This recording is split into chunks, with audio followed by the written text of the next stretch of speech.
I am thrilled to chat and learn from the woman behind the 2-time Plutus Awards nominated ILikeToDabble.com. Welcome to the show, Daniella.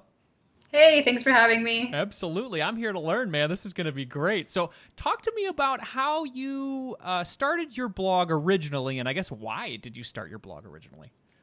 Yeah, so I Like to Dabble was originally a hobby blog, mostly about DIY projects and crafting. And so at the time, I found really quickly how tedious it was to blog about those certain things and how many pictures you have to take. And I just was doing it as a hobby. So at the time, we were doing a couple side hustles, my wife and we wanted to kind of track our progress as well as some financial progress we were doing. So it was a way that we could kind of be held accountable. So I honed in kind of on that. And then, yeah, the rest is history. Great. So you started with the DIY side, you transitioned into sort of tracking your own personal finance journey, and then now it's sort of a personal finance / side hustle site. Is that right? Yeah. So now it is basically like a side hustle, personal finance media website where I also interview other entrepreneurs, small business owners, as well as talk about app reviews or different kind of ways of making money. Listicles is a big popular one too, which also does well on Pinterest. So that's cool. So does your wife still work with you on the business? So she does help me with a couple of the past articles. She's written some of it. She does, as you could see when we were starting out, there was some technical difficulties. She's like my personal IT, but we actually run a blog together on the side, mostly together. This one's mostly mine, but she does help me. And then we have another blog that we do together. That's great. That's cool. Very cool. So talk to me about your Pinterest strategy. I know that the blog has morphed over time in the beginning, but did you start off with Pinterest right away, knowing that was a strategy to help you grow? Yeah, so I'd actually always been a huge user of Pinterest, not for blog traffic or marketing, but when I found out a lot of kind of like the bigger name bloggers at the time, like Michelle Schroeder Gardner, was actually the one who kind of introduced me to the Pinterest, I guess, strategy. And so I just kind of tried out a couple things, followed a couple guides that I saw that I found online. And then when I saw the growth that it was bringing in at the time, it was majority of my traffic. I was like, okay, I need to pursue this more. And plus, it was the social media like platform that I enjoyed using the most. So it made the most sense to start there. Yeah, I mean, for DIY, it's like all DIY, right? I mean, that's what Right. Pinterest is all about, right? Yes. Yeah, that's cool. Okay, so talk to me about how you've gauged your growth over time. You started your blog, you used Pinterest to help you grow. How have you, I guess, gauged your views or traffic to your website based on your Pinterest? So how I measure that traffic, is that what you mean? Yes. Yeah. So, of course, I used Google Analytics to track my traffic sources, and I also use a Pinterest pixel, so I can tell what conversions are kind of coming from Pinterest when people click through my pins and go to my site. I also use Pinterest Analytics, so when you create a business Pinterest account, you get access to analytics for how much engagements and views are going on in your pins, and as well as audience analytics, so where your audience is coming from, their other interests, and what they like. Awesome. So talk to me about what kind of traffic you're getting right now based on, I guess, all of this work you've done with Pinterest. Yeah, so Pinterest actually drives about 50% of the traffic to my website. I currently get an average of 40,000 to 50,000 unique visits a month. That fluctuates, of course.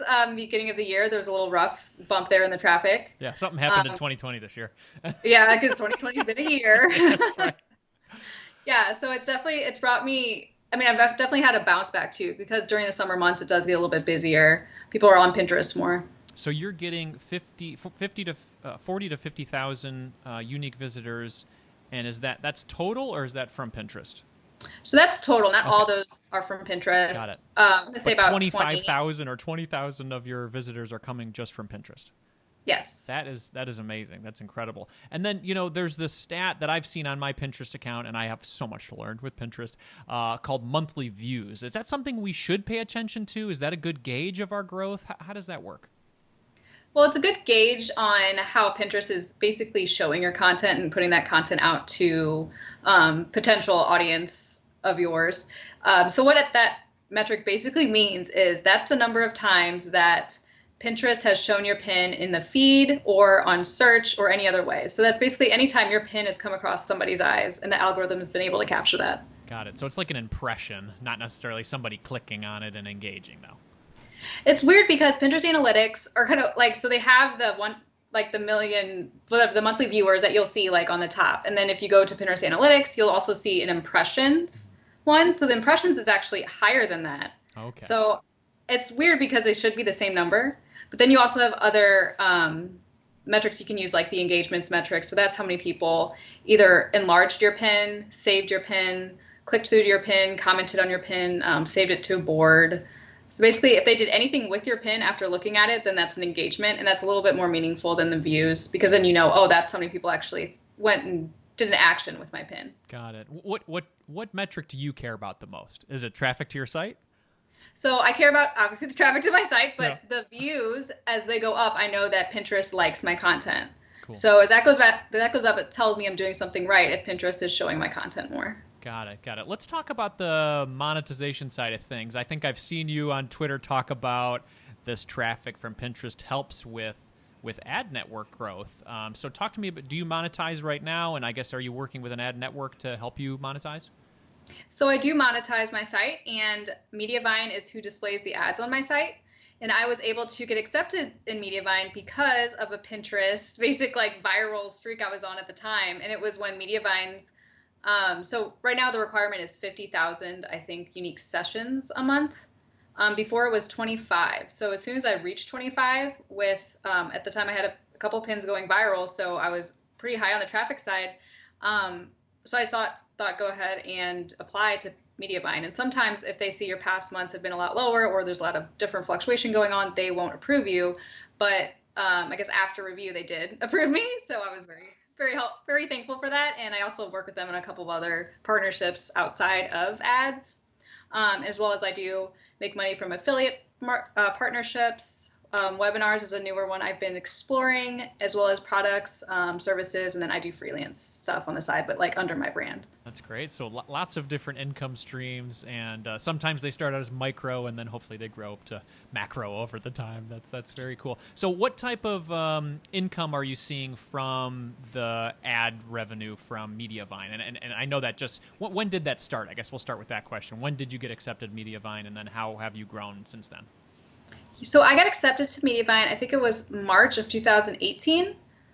And that Mediavine's definitely going through some growth of their own since then, and they've definitely gotten bigger. And that back then too, the payments weren't that big. At least for me at the time too, I was still getting familiar with the how do you really structure like the content on your site to bring more ad revenue, like how the text is on the site with pictures breaking it up, how many ads show up, and also getting familiar with the different settings, because you can filter out certain kind of ads with Mediavine, which is why I like it. So if you don't want to show like gambling content or religious content or whatever kind of certain content in an ad, you can actually turn that off, so then those won't be shown. So I started out, I think, making like that first month was like $400 of ad revenue, which going from Google AdSense at the time, that was like more than double than I was making for Google AdSense. So I was like, well, this is good enough. The highest month I had from ads alone was $1,500. Wow. And that was because also I had a post go viral on Reddit, which is weird because Reddit is something I still don't really understand that well. But yeah, so it fluctuates month to month. Ad spend goes down as well with like when the economy fluctuates. Like with COVID, it went plummeting for a lot of certain content categories, but it went up for others. And I was one of those that kind of felt the brunt of that at the beginning of the year, but it's been on the up and up since then. Well, that's great. I mean, the great thing that I like about that is that you've done the work up front, and then you just receive this money as ad revenue per month. And yes, obviously you have to put in the work to continue to do your work on Pinterest and create great content that people want to read. But once you've done that, it's money in the bank, which is pretty great. Yes, it is really nice that majority of it is passive. Yeah. Yeah. Very cool. Well, let's talk about how people can get there then, because we want people to get passive income. That's fun. So let's talk about growth strategies for Pinterest. I know you've had a lot of success there, so let's try to share that with everybody here. Let's talk about design. Can you talk to me about the elements of a good design, or a design that's going to draw people in for Pinterest, and I guess why is it important to have good design? Yeah, so on Pinterest, it depends, for one, the kind of content that you're, creating your pins for. So if you are in like the DIY niche or the food niche, which I talked to another blogger about this recently, is that you don't necessarily need to have like the text on your pin saying, dining room set of 4, renovation, whatever, or like black beans salsa, like you don't have to have the text on the pin because the people like look at the pin, they kind of already know what it is. They're either going to click through to the recipe or the tutorial or whatever you have, or save it, which a lot of that kind of content does get saved more than it does get clicked. So if you want someone to click through your pin to your content, send them to your website, get them in your funnel, then you're going to need some sort of kind of call to action, and then something that pops to them because they're in a scroll mindset when they're on Pinterest. So they need something that pops and tells them like, oh, what is this? And like kind of get that curious, action of clicking it and seeing what it is. So a lot of mine, you'll see that I do have like pictures on mine. It's usually the backdrop of it. There's usually a big shape that has the text in it, either on the top or in the center. And then there's kind of like usually a big bold like color splash on it somewhere or something that pops.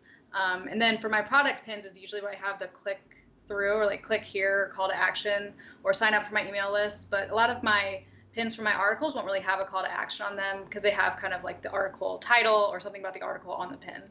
Got it. So the goal for you is to draw people in back to the website and then have some sort of call to action. Is that right? Yes. Okay. Got it. That makes sense. So let's talk to the person right now who's thinking, I'm not that great with design. I don't know how to make something look cool and engaging. What's a way that somebody can create the design and I guess not spend a lot of money doing it? Yeah, so there's tons of free tools, especially design tools out there. One of my favorite ones are Canva. So Canva is free to start out with. Some of the elements on Canva are not free, like some of their stock photos, their design elements, and certain functionality. But if you want to use it to create a basic pin, you can get started with that. And they also have free templates available that you can use as kind of a guide, because when you want to start out, you do want to make sure that you use your brand colors or, change it up a little bit because there's going to be a lot of other pins on Pinterest probably from Canva. So you definitely want to switch up the template a little bit. You can also look for free stock photos like on Unsplash, or if you just type in like free Pinterest templates on Google, you'll definitely find some to start with. That's great. Yeah, free is a good word in this FinCon community. Absolutely. Yes. So let's talk about structure. I know we've got our design and we've got it laid out and we're starting to make our pins. How do we structure things? I understand that Pinterest boards are important. Can you talk to us about that? Yeah, so when you first create your Pinterest account, you're going to, after fill in your profile and all that, the first action you're going to want to make is creating boards. So they always recommend you start out with 10 boards. These should be categories that are, somewhat relevant to your business or your niche, or whatever you're going to talk about basically on Pinterest. So a lot of mine are money-related boards, entrepreneurship boards, career tips boards, those sort of things. And you don't want to get too vague on your categories. So nothing like, don't create a board called travel. Create something like, I don't know, like Brazilian destinations or something like that, because they really like to be as niche as possible. That's how Pinterest also categorizes your pins. So you want to make sure you pin pins to category relevant boards. So don't pin like a fashion pin to a travel board, because then Pinterest actually won't show your content anymore because it doesn't know what it is. Got it. So once those boards are created, do other people join your boards, or how does that work?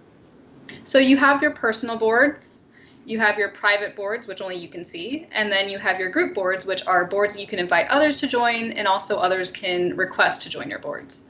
So those boards are basically, if you don't have a lot of followers, you can use these boards to use the audience of others. So, your pins will then be pushed out to their audience, then in turn you could maybe gain more followers. Got it. So that's a good way to start to increase our followers. Is there any other way to get followers on Pinterest besides that? Yeah, so actually really quick, let me just plug this website. It's free. It's called pingroupie.com. It's how you can find group boards. There is a debate now going on if you should be pinning as much to group boards because people think that they're ineffective. I still see good growth with them.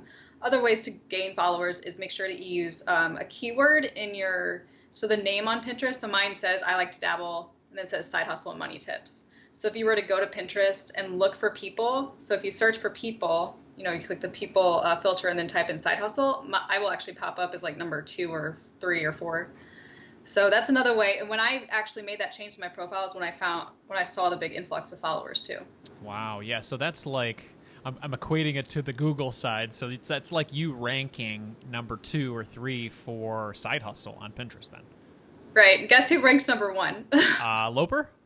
Yep. Yeah. Probably. Yep. That makes sense. Well, yeah, he's been at the game, right? Okay, cool. So let's talk about Tailwind. I understand I need this, but I don't know what it is. What is Tailwind, and how does that help us grow? So Tailwind was originally a Pinterest analytics tool before Pinterest had their own analytics. And then they later branched out to pin scheduling. They also have specific board analytics that Pinterest doesn't have. They have these things called tribes that are like group boards in Pinterest, but they're in Tailwind instead. And they also have scheduling capabilities for Instagram. Got it. Is this something we need now? You said Pinterest has made their own version of it. Is it still worth the investment? So it is something I'm still exploring as an investment, because when I first started, it was very useful to me as I was still growing. And those tribes are also really useful too. But the price has gone up too over the time. And I'm just, I'm reevaluating it myself. Before that too, it used to be that nobody really knew how many pins you were supposed to pin per day. People said, people were pinning as much as 100 per day through Tailwind, and that's why so many people had it. And now Pinterest tells us don't pin any more than like 25 or 30 a day. So with me, I only pin, I schedule maybe 10 to 15 pins per day in Tailwind, and then I manually pin the others myself. They're either being new pins that I'm adding, video pins from like TikTok or Instagram, or, manually repinning others' pins, because I want Pinterest to remember that I'm an actual human. So that's one thing you have to think about, is Pinterest is going to see all this automation that you're putting through the app. So make sure that you get a good mix of it. Test it out to see if it works for you. And if it doesn't, there's other apps out there too. Like Later, you can pin pins with. Pinterest, you can schedule pins within Pinterest too. You can only pin up to 30 pins, I think, in the future though.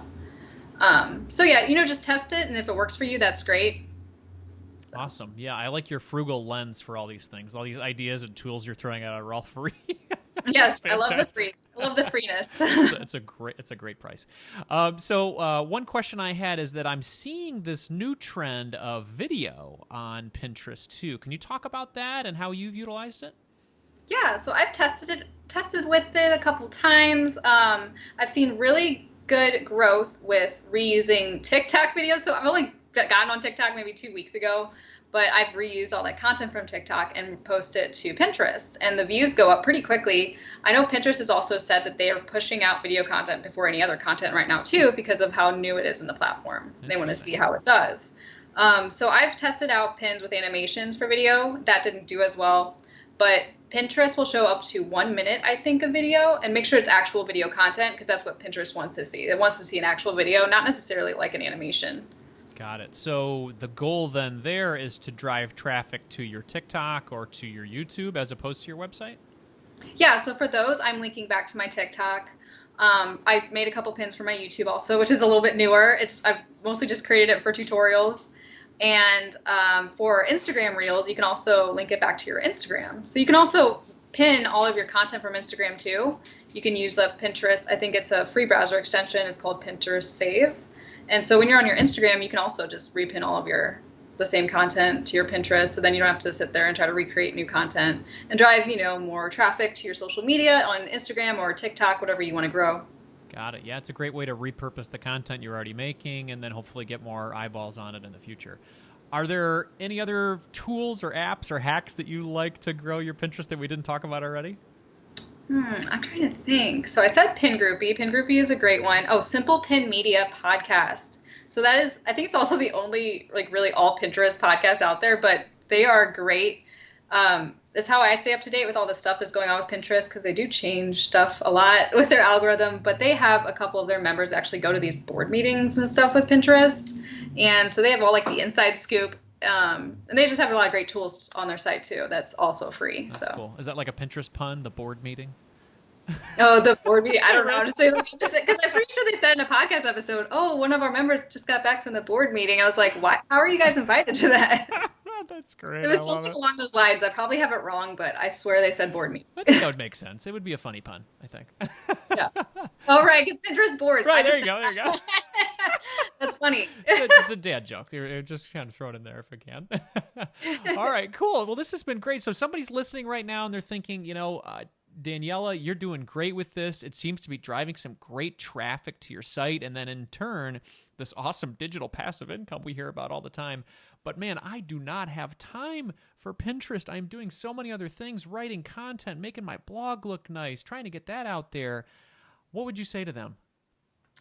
Well, I definitely feel for them because there are weeks when I don't want to do it. I sit there and I try to just batch it all out for the week in usually an hour that I take. But that's over, all the experience that I have using it, and there's definitely a learning curve there. I think they should reach out to a Pinterest virtual assistant. So these are people that specialize in Pinterest, you scheduling out pins for people, creating their pins. They measure the growth and the metrics for you, and they let you know what's going on.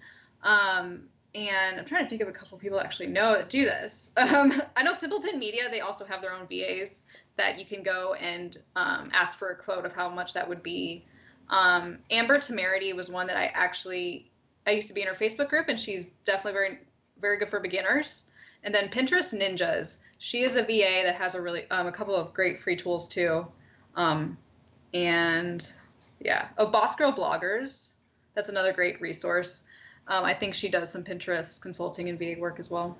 Awesome. Well, we'll definitely link to those folks in the show notes and hopefully drive some traffic for them too for their small business. And I understand, sometimes it can feel like a very cost prohibitive thing, but working with a Pinterest VA, you're not breaking the bank with a lot of these things, especially getting started. Is that right?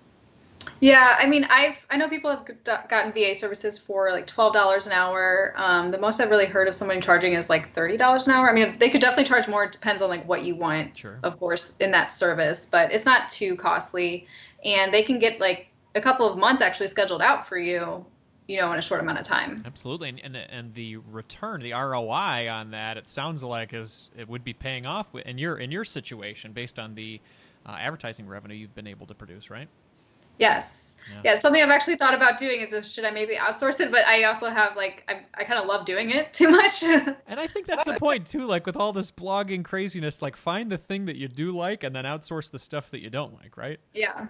Yeah. So if you like the Pinterest stuff, then it seems like you're doing well with it, Daniella. So I would stick with it. Okay, cool. So there's somebody listening right now, and they're ready to get serious with Pinterest. Maybe they want to get into it and dabble a little bit. What's the first thing that they should do following this interview? So the first thing they should do following this interview is actually going to, I think it's business.pinterest.com, and create your free business Pinterest account. Just create it. You can fill in all the information after that, and then go to pinterestacademy.com. So Pinterest Academy is a complete free resource for you from Pinterest to tell you exactly how to use their platform for your business. And it is a huge leg up because I don't remember it really being there a couple years ago. I don't know when it popped up, but I wish I would have used it starting out. They definitely get rid of a lot of headache.